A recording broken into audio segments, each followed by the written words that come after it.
Y vamos a arrancar con otro tema que tiene que ver con el trabajo de la Dirección de Niñez a raíz de algunos casos que salieron a la luz pública, tremendos en cuanto al avance sobre los derechos de los niños, para saber cómo funciona, dónde se puede pedir ayuda y cuál es la importancia de la educación sexual integral tan cuestionada por algunos sectores religiosos después de lo que fue la negativa del Congreso de la Nación a darle un aval a la ley del aborto legal, seguro y gratuito. Estamos con Claudia Aguilera, que es de la Dirección Provincial de Niñez y Adolescencia y Familia, Ángeles Nicosia, que es la coordinadora de los equipos territoriales interdisciplinarios, y Josefina Marc, licenciada en Trabajo Social e integrante del equipo de admisión. ¿Cómo les va? ¿Qué tal? ¿Cómo estás? Bueno, por ahí arrancar con esto, ¿no? ¿Qué es la Dirección de Niñez y sobre qué casos se están trabajando? Bueno, la Dirección Provincial de Niñez, Adolescencia y Familia está enmarcada normativamente en el contexto que marca la Ley 12967, e interviene en graves situaciones de vulneración de derechos. Esta ley marca distintos niveles de intervención. Hay un primer nivel donde están los efectores territoriales, el servicio local, y en un segundo nivel de intervención es la Dirección Provincial de Niñez, que interviene. La especificidad, la competencia que tenemos como organismo es adoptar medidas de protección excepcional. Es decir, son aquellas medidas que implican la separación temporal del niño de su centro de vida. Y esto únicamente se puede dar cuando hay situaciones extremas. Eso después es la justicia la que define si ese niño vuelve a su entorno familiar o no. Sí, nosotros tenemos un tiempo legal que Ángeles se encarga de coordinar esos equipos, durante el cual trabajamos con ese grupo familiar, porque lo que nos marca la ley justamente es intentar el retorno al centro de vida, si están dadas las condiciones, ¿verdad? Hay situaciones de extrema vulneración de derechos donde eso no es posible. Pero en otras situaciones sí se puede pensar a lo mejor en familia ampliada que pueda alojar ese niño. Nosotros tenemos este marco, este plazo legal para hacerlo, y nosotros terminamos la medida, la etapa administrativa, con una sugerencia al Poder Judicial, quien desde el arranque está codo a codo con la medida excepcional, porque va a controlar la legalidad de la medida, si esa medida fue pertinente o no, si corresponde o no. Y cuando nosotros entendemos que no hay posibilidad de retornar al centro de vida, sugerimos al Poder Judicial ya sea una guarda, una tutela o iniciar un proceso de adopción. Y esto definitivamente lo resuelve el juez de familia. Antes de preguntarle a ella, que serían las que hacen el trabajo de campo, si se quiere, ¿no? Que trabajan con las personas dañadas, ¿cómo llegan estos casos a ustedes? Fundamentalmente a través de los informes de los efectores territoriales, centros de salud, centros de convivencia barrial, escuelas, también en menor medida de familiares. Muchas veces también se presentan en la dirección en forma espontánea los adolescentes, la familia que está, digamos, conociendo la situación de vulneración que atraviesan algunos de los niños de su entorno familiar. ¿Hospitales? Las comisarías, sí, los centros territoriales de denuncia y la Fiscalía también nos informan. Bueno, ahí vamos a la segunda parte. ¿Cómo es iniciar el trabajo, ¿no? Cuando llegan estos casos que además conmueven, ¿no? Exacto. ¿Querés hablar primero de admisión? Yo trabajo un poco en lo que es la trinchera de la dirección, es decir, donde se reciben, hay equipos que reciben, articulan con el Poder Judicial y con las denuncias policiales, y otro equipo que es en el que estoy ahora, que trabaja con las instituciones. Nosotros no trabajamos en terreno, nosotros trabajamos dentro de una oficina porque somos el segundo nivel de intervención, y es a partir de los informes o las denuncias que han realizado otros profesionales o personas particulares, nosotros evaluamos si es una situación de urgencia que corre riesgo de vida a este niño o niña, se adopta una medida proteccional excepcional de urgencia. Para eso tenemos inclusive dispositivos de alojamiento específico, y esta guardia funciona a las 24 horas, los 365 días del año, de 7 de la mañana a 7 de la tarde en la Dirección Provincial de Niñez, y después se activa una guardia telefónica y una guardia presencial. Y si no, trabajamos con otras instituciones. Ahí en general hacemos reuniones interinstitucionales donde hay distintos actores, y ahí intentamos ponernos de acuerdo, siempre velando el interés superior de este niño o niña, digamos. Siempre la medida de protección excepcional es el último recurso. se tratan de agotar todas las medidas de protección integral, que son las anteriores, para tratar de preservar a este niño y sostener su centro de vida, sus relaciones con el barrio, sus relaciones con las instituciones de referencia, con la escuela. Pero si no es como si fuera un doble castigo, ¿no? No solamente un abuso dentro del seno familiar, sino que además después lo sacás de sus lugares conocidos, de su referencia, casa, barrio, amigos. Sí, sí, en la urgencia uno aloja donde puede, no siempre la institución de alojamiento está cerca de su barrio, se pueden sostener, se trata siempre. Sí, en realidad uno lo que intenta como primer medida es buscar familia ampliada o algún referente afectivo. Abuelos, tíos, algún amigo o amiga de la familia, donde haya algún vínculo afectivo del niño. Enmarca a esta familia cómo debe ser ese resguardo, si hay alguna limitación de acercamiento de los progenitores, y se aloja en el marco de esa medida excepcional. Pero siempre se intenta que sea con familia ampliada justamente por esto, porque como ya vienen con derechos vulnerados y es una situación, generalmente cuando nosotros intervenimos son situaciones muy graves. Hablamos de abuso sexual infantil, claro, del maltrato intrafamiliar, situaciones de abandono muy marcadas. Entonces realmente esos niños o esas niñas necesitan un acompañamiento muy marcado. Entonces primero buscamos de que sea con familia ampliada. Cuando no cabe esta posibilidad, recién allí buscamos algún centro residencial o lo que eran conocidos antes como los hogares. Que bueno, hoy tienen otras características, claro, son dentro del sistema proteccional, con una idea más reducida de niños y niñas, para contener realmente y acompañar. ¿Y alguna otra familia que pueda estar anotada o inscripta, que pueda asistir y ayudar? Sí, está Nosotros contamos en la dirección con el programa de familias solidarias y familias abiertas. Pero bueno, en realidad no tenemos un número grande de familias dispuestas a alojar a estos niños. Claro. Se nos hace muy difícil, por eso también, bueno, la apertura durante esta gestión de más de 20 centros residenciales en todo el sur de la provincia de Santa Fe. ¿Cuántos chicos tienen un centro residencial? El máximo es de 8 por centro, claro, residencial, 10.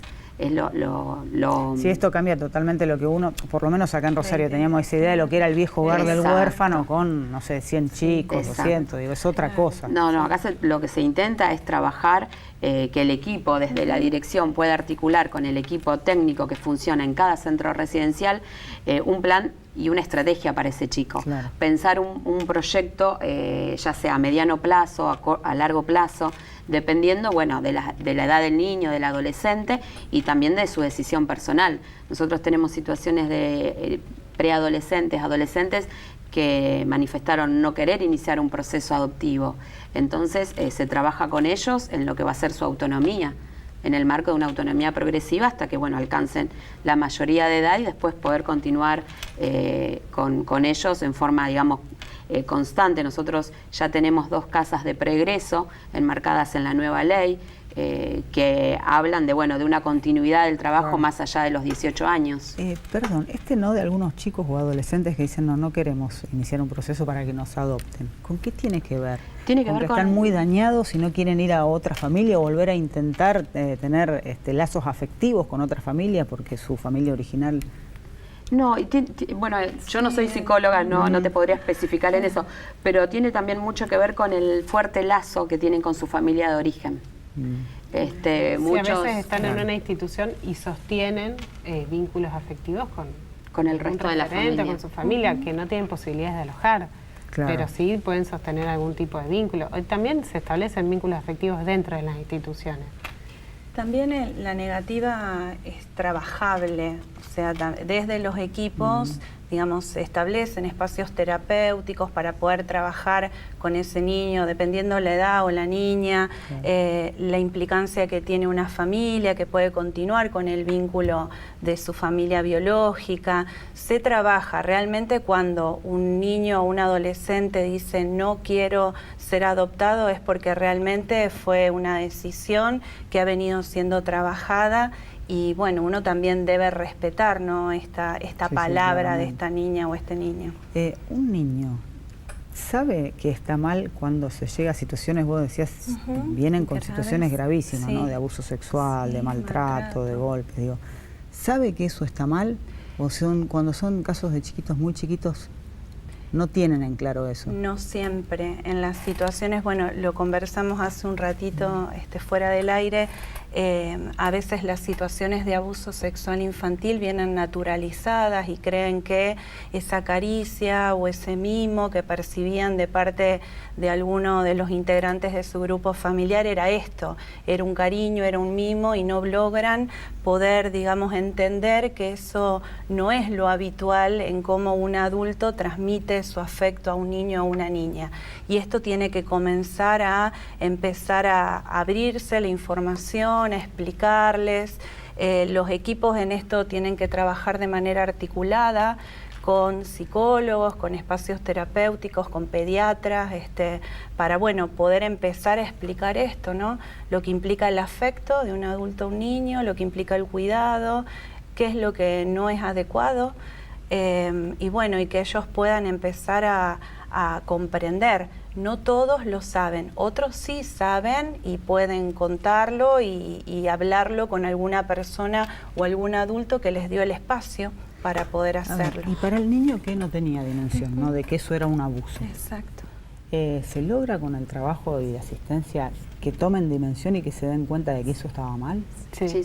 Justamente es el trabajo de los equipos que Ángeles coordina, poder que el niño tome conciencia de la situación que ha atravesado, porque en las primeras entrevistas, en los primeros encuentros, ellos siguen relatando que ellos estaban de acuerdo, que participaban de esa forma de cariño, todavía no lo visibilizan como un abuso. Y el trabajo del equipo es paulatino, respetando los tiempos, pero se logra que ellos puedan tomar conciencia de esto. Además, el agresor en general los enmarca en una situación de secreto. Hay que entender que estas situaciones son intrafamiliares y que no hay una sola víctima en general.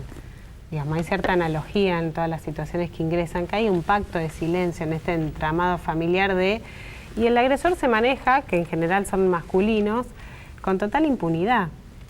Porque también la justicia ha sido muy impune frente a estas situaciones a lo largo de la historia, y hoy en día, si bien hay un avance, que existe una Fiscalía de Delitos Sexuales que es la encargada de investigar y que después, bueno, en la cuestión penal, digamos, el resguardo de los niños es competencia nuestra, pero digamos, la investigación del delito, digamos, hay ciertos avances, pero todavía hay mucho camino por recorrer y esto como sociedad lo sabemos. Claro, deudas históricas que tenemos, ¿no? Del sistema judicial. Yo no sé si es así, digo, si son dos pasos, cuando se percibe que eso estaba mal de parte del niño, cuál es la reacción y si después se puede recuperar, digo, cómo se rehace la vida a partir de tomar dimensión de que lo que estaba ocurriendo no estaba bien, era un abuso sexual o de violencia física. Sí, hay cierta reparación, esto lo digo un poco a tono personal, cuando el agresor tiene una condena. Es muy dañino para la persona que encima que hace una denuncia, o digamos, una denuncia lo que le pasó en la escuela y no hay una respuesta. Eso es sumamente dañino, o es muy dañino cuando se separa a esta niña, en la mayoría de las situaciones, de su centro de vida para que no conviva con el agresor y el agresor sigue conviviendo en su casa, con su familia, digamos, es terrible. Sí, porque muchas de las situaciones de abuso contra niñas y adolescentes dentro del seno familiar, nosotros tenemos una estadística del 100% son intrafamiliares los abusos, muchas veces no se les cree, no le cree la propia progenitora. Entonces se hace extremadamente difícil para esa adolescente poder contarlo, poder pedir ayuda, porque es justamente en su casa donde no le están creyendo. Y es ahí donde, bueno, encuentra mucho respaldo en los equipos de la dirección que van a acompañar todo este proceso, acompañarla a la fiscalía, presentar la denuncia. Como bien señaló Josefina, es muy reparador para las niñas. Claro. Saber que alguien va a poner... que hay una responsabilidad y que hay una condena, ¿no? Porque además a veces no solo se suma esto de no creer en la palabra, sino que muchas veces viene hasta la culpabilización de que porque vos contaste esto, hoy ni vos ni tus hermanos están conviviendo con nosotros.